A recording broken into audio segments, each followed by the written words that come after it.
Hey, George. Hey, Nick. Sorry to interrupt this episode of Reslayer's Take, but we have to tell the people about ButcherBox. Oh, yeah. Listen, friends, we only do ads for sponsors we think are great, and ButcherBox is on our good list. ButcherBox sent us each a customized box of high-quality meat, and they were so freaking good. It's so convenient having a box of incredible meat in your freezer without ever having to step foot in a grocery store. And the greatest part? This antibiotic-free and humanely raised meat comes with plenty of curated tips and recipes. So whipping up awesome dinners is a cinch. These prices are impossible to beat for the quality, and where the heck else can you get free protein for a whole dang year? Not the grocery store. So sign up at butcherbox.com/reslayer and get our special deal. ButcherBox is offering our listeners a free for a year offer plus an additional $20 off. Choose chicken breast, salmon, or ground beef free in every order for a year. Sign up today at butcherbox.com/reslayer and use code RESLAYER to choose your free for a year offer, plus $20 off your first order. Let's get grilling. I'm Nick Friedman. I'm Lee Alec Murray. And I'm Leah President, and this is Crunchyroll Presents The Anime Effect. We are a new show breaking down the anime news, views, and shows you care about each and every week. I can't think of a better studio to bring something like this to life. And yeah, I agree. We're covering all the classics. if I don't know a lot about Godzilla, which I do, but I'm trying to pretend that I don't right Hold now. it in, hold it. And our current faves. Luffy must have his due. Tune in every week for the latest anime updates and possibly a few debates. Oof. I remember, what was that? Say what you're going to say and I'll circle back. You can listen to Crunchyroll Presents The Anime Effect every Friday wherever you get your podcasts. And watch full video episodes on Crunchyroll or the Crunchyroll YouTube channel.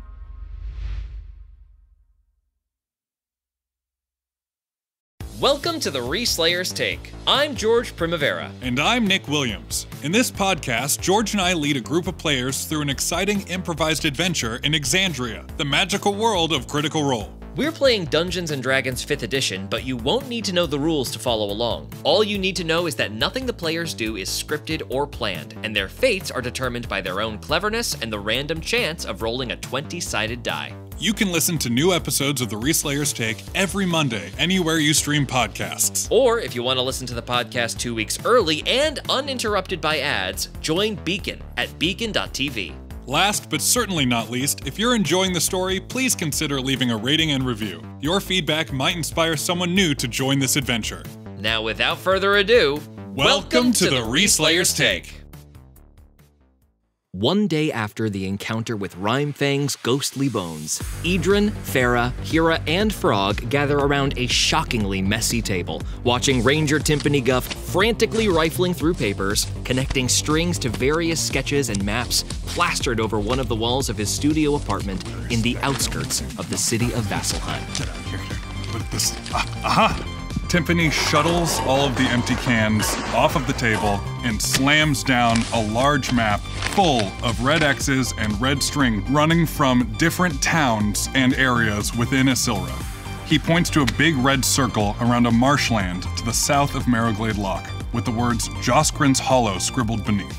Okay, so a couple days before I met you dudes at Himblewood, a half-crazed Tabaxi drifter fell at the steps of the Slayer's Take headquarters, begging for help. I watched from afar as he attempted to deliver his story, but the door was slammed right in his face. When I caught up with him, I realized the cat was deaf, so through signing, I learned his horrible tale. He and his companions were traveling through the marshland south of Marrowglade Loch on their way to the annual Potion Con, a potion master convention in Josgren's Hollow, when his friends started acting all funny, holding their hands over their ears and screaming the same words over and over and over. And as he read their lips, he deciphered the words, "The Whispers." Then, out of nowhere, a poisonous fog blotted out the very sun, completely obscuring his compatriots from him. When the fog lifted, his pals were gone, having left no trace but drag marks leading off into the swamp. The Take made a lot of coin hunting aberrations there back in the day. You can bet your bottom dollar that's a ghosty. Hira dusts off her voluminous pants, feeling a little bit filthy just by virtue of being in this place. And she starts stacking Timpani's empty tuna cans, holding her nose a bit and trying to find a place to put them that isn't where they are actively working or sitting. As she does so, asks absentmindedly, "So, you think that there are ghosts in the Josgren's hollow?" Yes. Ghosts exactly like, well, not exactly like, but similar to the ghosts that we saw when we went up and fought Rhymefang in the cave. The ghost vines. That's right. Now that was a marionette ghost. And there's a whole bunch of other types of ghosts. I'm not sure what this one is, but it sounds scary. Frog absentmindedly wipes off her glasses on her poncho, even though she doesn't need the spectacles to actually see. She opens her journal and replicates as best as she can the map that Timpani has put before them all. You said that they were going to a potions convention? Yeah, you guys never been to PotionCon before? It's like the biggest thing in all of Marrowglade Lock. Wow, I'd love to go. Oh, but there's I guess we need to deal with the ghost thing first. Oh yeah, it's for sure canceled this year. Oh, right. That's probably for the best. Farah, wearing the exact same thing she was wearing yesterday, blood and all, picks up a half-empty tuna can, sniffs it, shrugs, and takes a bite. Roll a Constitution save. 13. It tastes terrible, but you effectively fight back a gag. Farah spits it out and continues looking for more tuna. Farah, do you think something else in the fog could possibly take people other than ghosts? Farah thinks back on her past experience to see if she can recollect a ghost that exhibited this sort of behavior. Roll an Arcana check. 18. I mean, with the information we got, it sounds like a whisperer. You know, those beings that are sort of like a bunch of ghosts wrapped into one. Ever heard of it? No. Am I the only one? Like an Amalgamation? Amalgamation, thank you so much, Idrin. Some of those big words they get me. Idrin has separated his necklace into 2 separate pieces and wrapped one around each hand.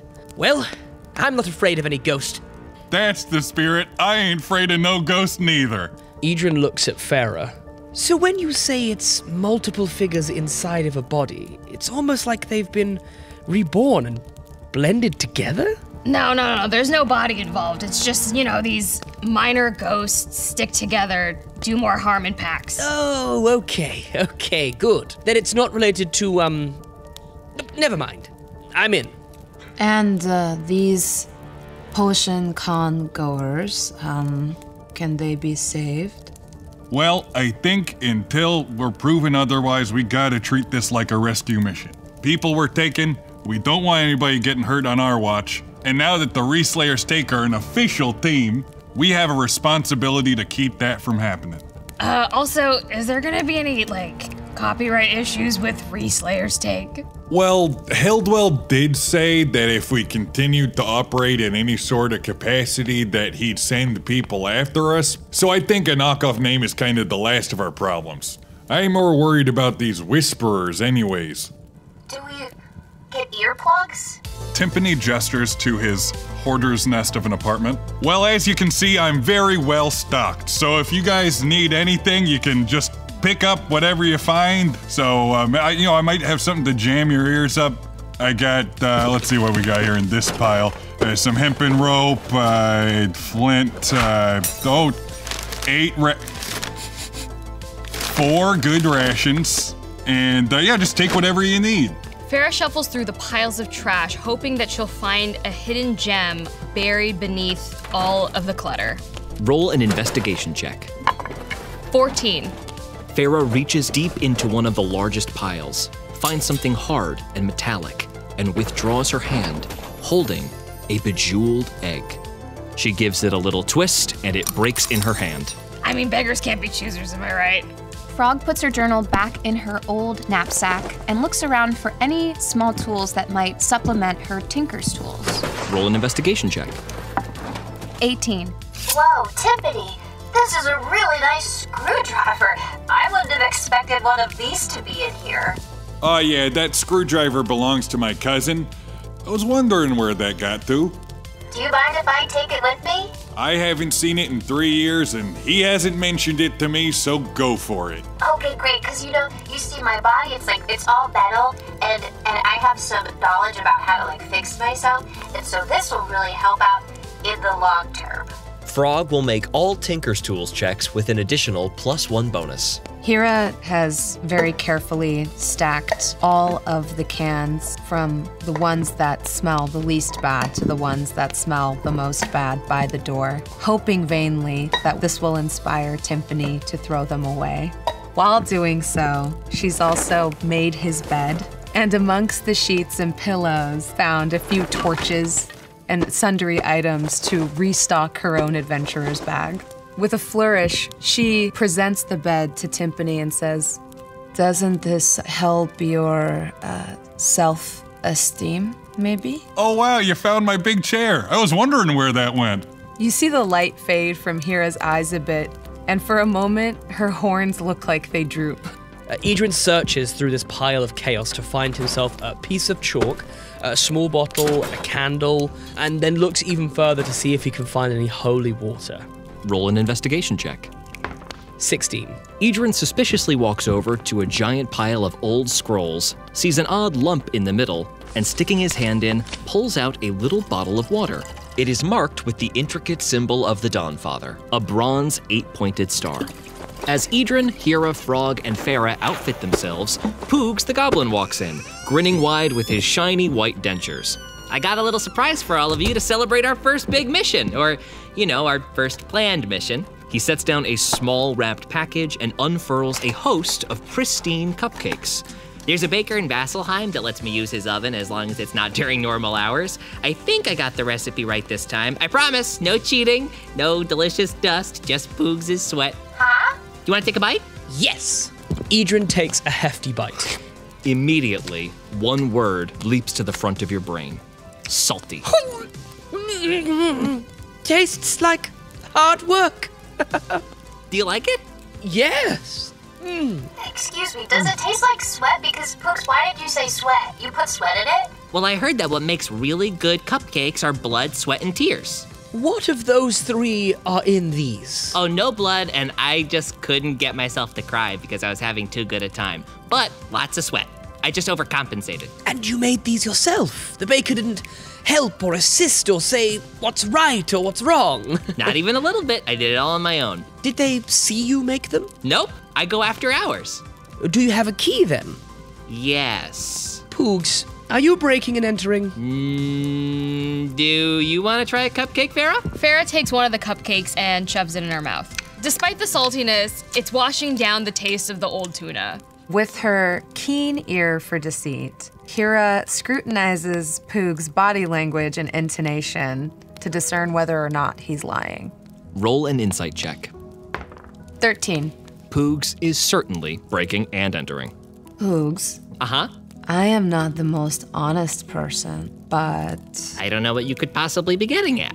I just ask that you don't get caught and that this doesn't come back to us. Poogs knows that he has been seen right through. His goblin ears drop. All right, I asked permission and he said no.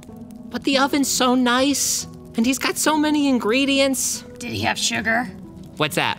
Wow, well, they look great, Pooks, but I would just like to remind everyone here that I don't eat. How many of these did you make? I'm happy you asked.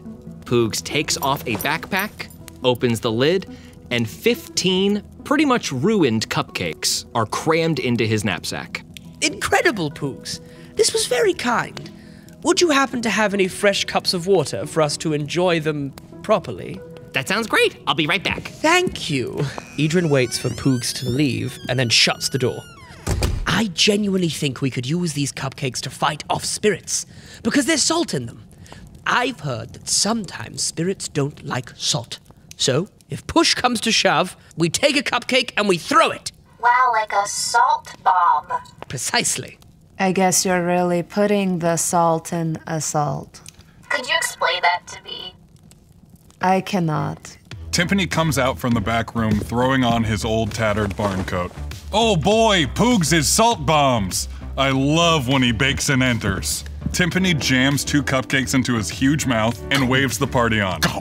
Come on, guys, let's go! We got ghosties to fight. the party heads out of the 2-story apartment building, several folks hanging washed fabrics out to dry in the mid-morning sun. The streets of outer Vasselheim are quiet and pleasant, though the hodgepodge of wooden buildings look like they could all use a fresh coat of paint. Timpani gets out in front as they walk down the road, rounding the corner to find a small, trash-covered park punctuated by a single, struggling-to-live tree. Timpani strides confidently up to the dying tree and inspects it. This is how we're gonna get around.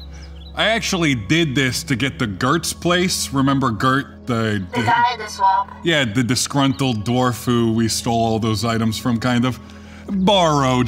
No, they said we were the chosen ones. That's right, we're the chosen ones. Anyway, Gert's place was all protected, special, that's why I had to know the password and do all that elaborate knocking and whatnot. But as long as I know the tree and the place we're going, I can get us there, and I've been everywhere in Issylra. Timpani strides forward to the old tree, knocks twice on the stump, and a green portal opens up.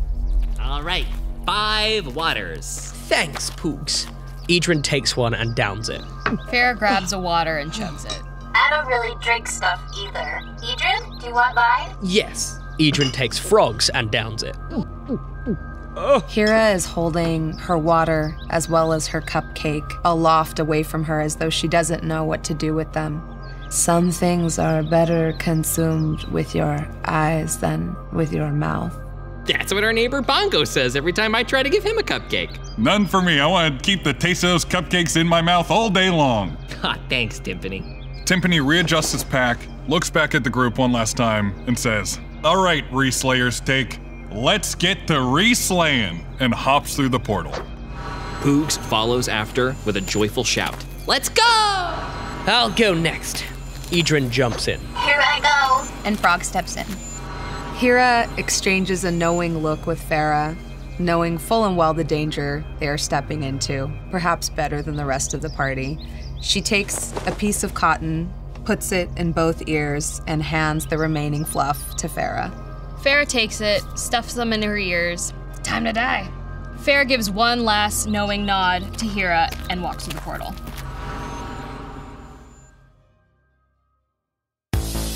And now a brief intermission. With the planning, recording, and editing that go into the Reslayer's Take, Nick and I aren't left with a lot of time for exercise. Luckily, our sponsor, Tonal, has helped us use the time we actually have to create personalized workouts just for us. Tonal learns from your movement and provides suggested weight recommendations for every move, and they even give you detailed reports on your progress. They create personalized programs and workout suggestions based on your individual goals. Like me, I want the rogue-like agility to backflip over dungeon traps. And I want the berserker strength to hold a heavy door up for my friends so they can escape the undead hordes thanks to my heroic sacrifice. With Tonal, you can do it all. It's like having a personal trainer at home with you. Unlike traditional gym equipment, Tonal uses adaptive digital weight to advance your training techniques. Whether you're a professional athlete or a cake-loving dungeon master like us, Tonal can be trusted to help you become your strongest, most fit self. Right now, Tonal is offering our listeners $200 off your Tonal purchase with promo code RESLAYER. That's Tonal.com and use promo code RESLAYER for $200 off your purchase. Tonal.com, promo code RESLAYER for $200 off. Let's roll those athletics checks. Creating really great retail experiences is tough, especially with multiple stores, teams of staff, fulfillment centers, separate workflows. It's a lot. But with Shopify Point of Sale, you can do it all without complexity. Shopify's point of sale system is a unified command center for your retail business. It brings together in-store and online operations even across 1,000 locations. Imagine being able to guarantee that shopping is always convenient. Endless aisle, ship to customer, buy online, pick up in stores, all made simpler so customers can shop how and where they want and staff have the tools they need to close the sale every time. And let's face it, acquiring new customers is expensive. With Shopify POS, you can keep existing shoppers coming back to your stores with consistent, tailored experiences and first-party data that give marketing teams a competitive edge. Want more? Yeah! Check it out at shopify.com/r/ all lowercase and learn how to create the best retail experiences without complexity. That's shopify.com/r/. Cha-ching! What's up, everybody? It's your boy, George. Are you looking for more actual play podcasts? Well, there's never been a better time to jump on board with The Adventure Zone, the RPG podcast from the McElroy family. They're doing shorter seasons and campaigns now, so there are new stories more often, and it's easy to catch up if you come in late. Right now, Griffin McElroy is GMing a story for his brothers, Justin and Travis, and their dad, Clint. They're using D&D 5th edition, the same game system as the Reslayer's Take, so it should sound pretty familiar. It's called The Adventure Zone vs. Dracula. And yes, these guys are going to take down Dracula. Hopefully. Find out by subscribing to The Adventure Zone wherever you listen to podcasts, and tell them George sent you. And now, back to the show. As each of you leap through the portal in the tree, the quiet breeze in Vasselheim is replaced by severe humidity and the sounds of marshland. The first indication that something has gone wrong is the wet squelching as you hit a not-so-solid surface. The second is how instantly difficult it becomes to move. Everyone is at least waist-deep in swampy muck and dirt, creating a pond of very stinky quicksand. Timpani, what is this? It appears that we are waist-deep in quicksand. Why? Well, when I went through the street last time, there wasn't quicksand, but there's quicksand now. Whoa! What is this? It's quicksand. Oh, fascinating. And Frog reaches into her knapsack before it sinks and writes in her journal quickly all about this quicksand. Very interesting. It's sucking my body completely under the surface. This is not my fault. There just happens to be quicksand here. It's an act of the gods. Hey, does anybody have eyes on Poogs? Hira just sighs and then takes her short bow and scans the nearby area looking for something to potentially shoot an anchor into. Hira, make a perception check. 16. While scanning the tree line to find a tree suitable enough to dig an arrow into, you see a couple of bubbles directly next to Timpani expand and pop. You might want to hurry. It looks like he's drowning. Ah, jeez. This happens every time we get into quicksand. This happens to you a lot? Is 4 times in the last 6 months a lot? Mathematically, yes. Timpani jams both hands into the quicksand, attempting to pull Poogs out. Timpani, roll an athletics check. Natural 1. Timpani's arms disappear into the muck, and he is unable to wrest them free. Okay, that wasn't that. I'm stuck. Oh, do you need some help? Yes, please. Everyone is slowly descending deeper and deeper into the muck. Frog wraps her arms around Timpani, hoping to pull both of them free. Roll an athletics check with disadvantage. 12. Oh, gods! Are the cupcakes okay? As his hands come out of the muck, it's revealed that only one of Timpani's hands was around Poogs, the other was around the cupcakes. I saved them. Farah thinks back on her past adventures to recollect whether or not she's encountered quicksand before and if she has any tools to get us out. Roll a nature check. 15. Get as flat as you can on the quicksand. Hold onto the rope and pull yourself out. Hira hears the instruction and, trusting Farah instinctually, attempts to pull herself flat onto the quicksand and make her way to more solid ground. Make an acrobatics check. 15. Hira successfully gets her body on top of the quicksand, and her descent into the muck slows. With her sinking coming to a temporary halt, Hira is going to try to shimmy to more solid ground, leaving the rope trailing behind her to potentially help her friends. Make another acrobatics check. 18. I thought nothing could be more disgusting than your apartment, and yet I am proven wrong. And Hira reaches the muddy shore at the edge of the quicksand, pulling herself free. Hira anchors her feet into the ground and assumes a position to help pull her friends out of the quicksand. Hey, Poogs, wanna ride with me? Yes, please. Okay, come on. Frog scoops Poogs onto her shoulders and grabs onto the rope to pull them both out. Roll an acrobatics check with advantage thanks to the help from Hira's rope. 15. Okay, hold tight, Poogs, here we go. Frog is able to wrest herself from the muck and begin making her way to Hira. Hey, thanks, Hira. I know you don't eat, but you weigh a ton. Farah grabs onto the rope and tries to get as horizontal as possible on the quicksand. Roll an athletics check with advantage. 6. Farah, pulling on the rope, accidentally moves herself to a looser portion of the quicksand, dunking in another foot deep. And when she sinks that extra foot, a very large bubble behind her expands and pops. Oh no. Hira feels the rope go taut in her hands, and feeling helpless while standing on steady ground, she calls out to Idrin and says, Idrin, do something. Okay, do I have your permission to move you? Yeah, and, hurry, please? Farah, something brushes by your feet. Like, really hurry. Okay. Idrin puts his hand forward, and in Elvish he says, "Move worlds beyond you," and he casts Vortex Warp to teleport Farah out of the quicksand and onto safe ground. The fabric of space seems to blur and distort, and suddenly, Farah, still covered in muck, is deposited on the shore. And the quicksand, displaced from Farah's sudden exit, comes back together with a squelchy slap. Before the sand collapses in on itself, Farah takes a moment to look into the pit to search for the creature that brushed up against her leg. Make a perception check with disadvantage. 16. Just before the quicksand comes back together, you see a rotund, bulbous head with yellow eyes that fleck the quicksand out of the pupils. Roll a nature check. 24. Farah, you recognize the amphibious cranium as that of a marrowglade dire frog. I don't want to alarm you guys, but you might want to get out of there 2 seconds ago. I can't get myself out like that. Somebody help me. Something begins to breach the quicksand behind Idrin and Timpani. I just have to remember my survival training. Hands to your side, like a stick coming out of the quicksand.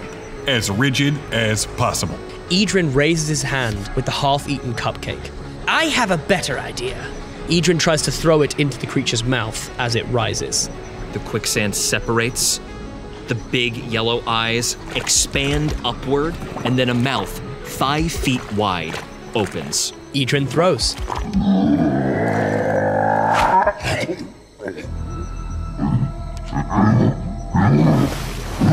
The frog descends quickly into the quicksand, floundering a bit. Aw, he loves it. I've got 10 seconds, move! Timpani, Idrin, make an athletics check. Nat 20. 19. Go, go, go, go, go! Going, gone! And hustling as fast as they can, with the assistance of Hira, Farah, Frog, and Poogs on the shore, Timpani and Idrin pull themselves to safety. Ugh, I hate this place. The frog, frustrated, seemingly giving a withering look at its prey that has escaped, retreats back into the muck. Oh, wait, excuse me, could you come back out? I didn't get enough time to sketch you. What kind of creature was that? Oh, they call that a trap frog. That was a frog? Whoa! They can get even bigger than me. I thought I was the biggest frog. Wow. I always called them murder toads. Anyway, we should probably get to the location on the map. This is dangerous. Hey, I didn't say that this was gonna be easy. The mission was literally to go after a ghostie that's already taken several people that we know of, probably way more. I thought the danger was implied. Yes, but it was danger of ghosts. That was a frog, and not the fun kind. Idrin gestures towards their frog. Wow. Timpani reaches deep into one of the pockets of his barn coat and pulls out the map, whapping it against his leg a couple times to get the mud off and unfurling it. All right, we're not far from Josgren's Hollow now. Follow me, gang. Everybody roll a survival check. 18. Nat 20. 6. Nat 20. 17. Having extricated themselves from the quicksand's grasping pull, the Re-Slayers trudge through the swamp, carefully avoiding more patches of the dangerous muck, thanks to Idrin and Timpani's trained eye. Hira accidentally takes one giant step into a puddle that is clearly many feet deep, and Farah is behind her to yank her out before she becomes stuck. Oh, okay, no more stepping in stuff. These shoes and pants are already ruined.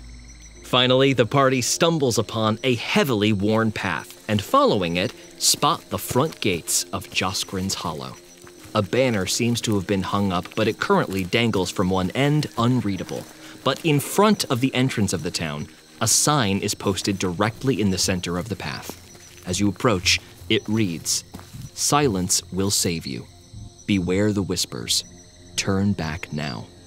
Beyond the sign, the town of Josgren's Hollow is slightly off of the swampy floor, propped up on stilts to form a town-wide wooden boardwalk. Each house has blankets and carpets adorning their stoops, and there are long, putrid fabric pathways consisting of clothing and curtains that have clearly been exposed to the elements for some time. Everybody make either an investigation or a perception check. 15. 17. 6. 23. Before entering the town, Farah, you take a look around at some of the houses near the entrance, and you notice that many of the doors and windows seem to be stained with a dark mold. You also notice that the air feels a little bit polluted, like there are little flecks of something floating through it. Farah takes a closer look at the spores and mold. You step up onto the boardwalk, climbing a couple of creaky stairs, and make your way over to one of the doors. Make a nature check. 17. Upon first glance, it's clearly some kind of aberrant or otherworldly fungus, but upon a second look, you find tiny iridescent black particles, which you know to be traces of necrotic magic, the magic of rot and disease. Hira, a little ways down the boardwalk, you see there is a clearly abandoned herb processing plant covered in rot that looks especially broken down. Looking closer at the rotten remnants of the factory, you can tell from the smell alone that it is root grass, a component used as the base ingredient in every common potion known to man. Turning back to Idrin, without speaking a word, Hira gently points out the overgrowth. Idrin, when you stare forward, analyzing the ruins, besides piles of root grass that have molded over, you notice that there is a broken down conveyor belt, at the base of which there appears to be several vials of unlabeled potions, clearly abandoned when whatever happened here took place. As you all begin to walk further into the town, everyone make a stealth check. 21. 9. 29. 20. Natural 1. Hira and Idrin silently make their way into the herb processing plant and find a couple of those potions on the ground as they approach. Idrin slowly reaches down to grab these unknown tinctures. Roll an Arcana check. 29. You immediately determine that these potions, first of all, may have gone bad since laying here, but you also know that these potions originally were made to manifest small sensory effects. One of the labels, almost entirely scratched off, clearly once belonged to a potion of fabric cleaning.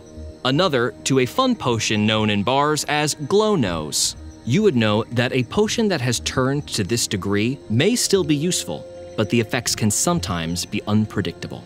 Idrin gathers them up with Hira's help, cautiously. As Hira assists Idrin, she begins investigating the patterns in the filth on the ground to try to make heads or tails of where the people working here may have been taken. As you look around, you notice that you see not a single soul walking around on the boardwalk.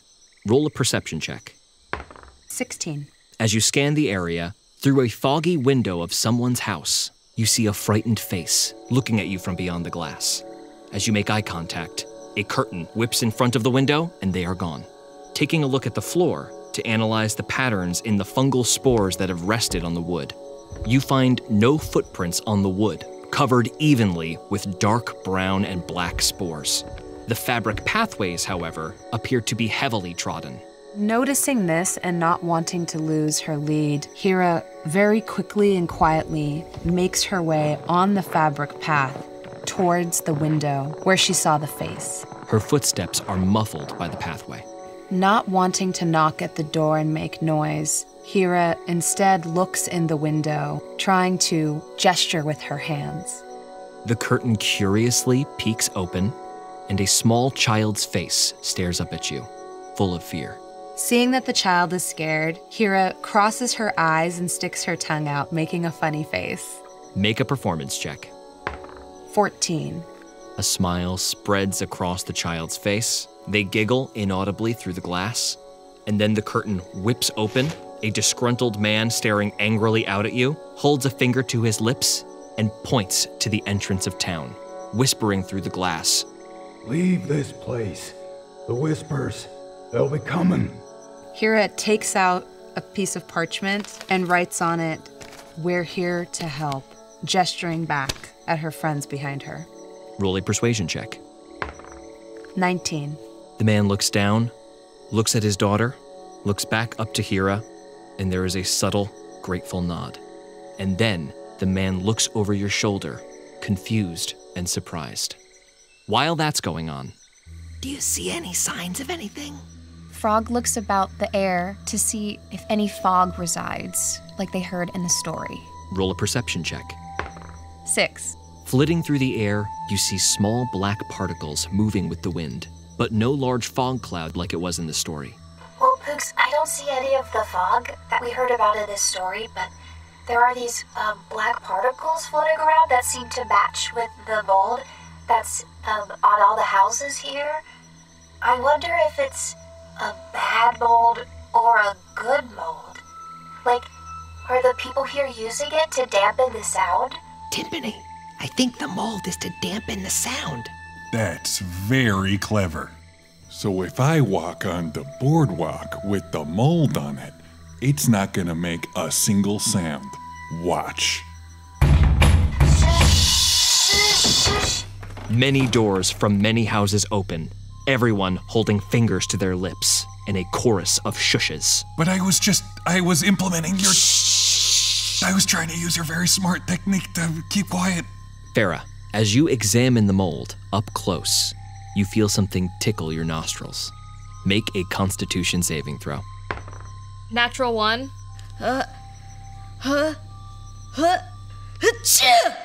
The sneeze echoes through the swamp.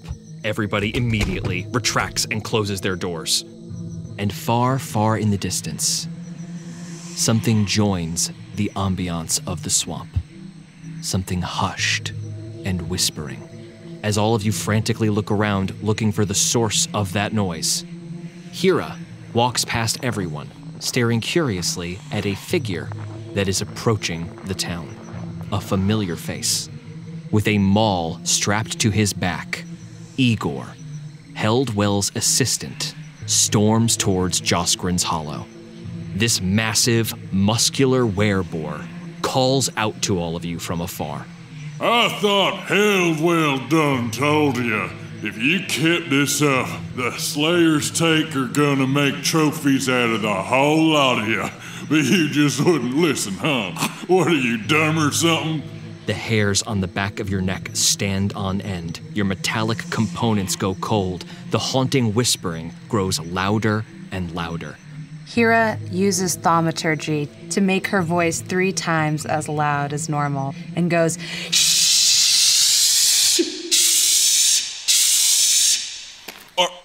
Are you really shushing me? You're shushing Igor? Oh, well, I'm gonna come over there, and I'm gonna shush you. The sunlight dims as clouds roll in front of the sun, but when looking up, it becomes clear that the dark fog above is no ordinary swamp phenomenon, but foul, fungusy spores that seem to roil angrily. Oh, Pooks, I think this might be the fog from the story. Oh, it's so big. Pharaoh, remembering the story and also being startled by Hira's loud shushing, secures the cotton in her ears, making sure it's as densely packed as possible. Small pieces of this oppressive dark spore cloud begin to break off, flitting down towards the boar with great speed. You acting all tough, standing far away. Let's see how tough you are when you come face to face with my hammer, because I'll tell you what's gonna happen. I'm gonna take it, and I'm gonna smash it right. The boar, suddenly helpless against these small, wispy spore gatherings, swinging wildly and hitting nothing, is lifted off the ground.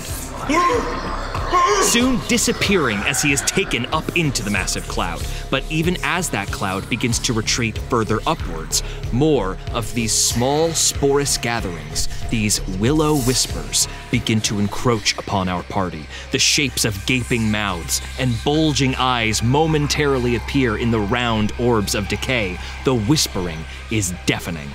Idrin, I take back what I said. I am afraid of some ghosts.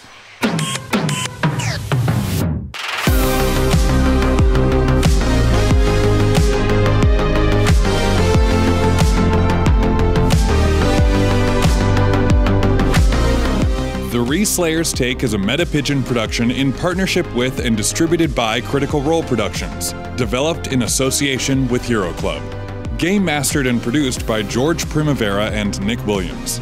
Featuring Nick Williams as Timpani Guff, George Primavera as Poogs, Jasmine Bhullar as Hira Agniheart, Jasmine Chiong as Farah, Jasper Cartwright as Idrin Shadowstep, and Caroline Lux as Frog. Also featuring Liam O'Brien as the Josgren's Hollow Villager. Thanks for listening, and we'll see you next time.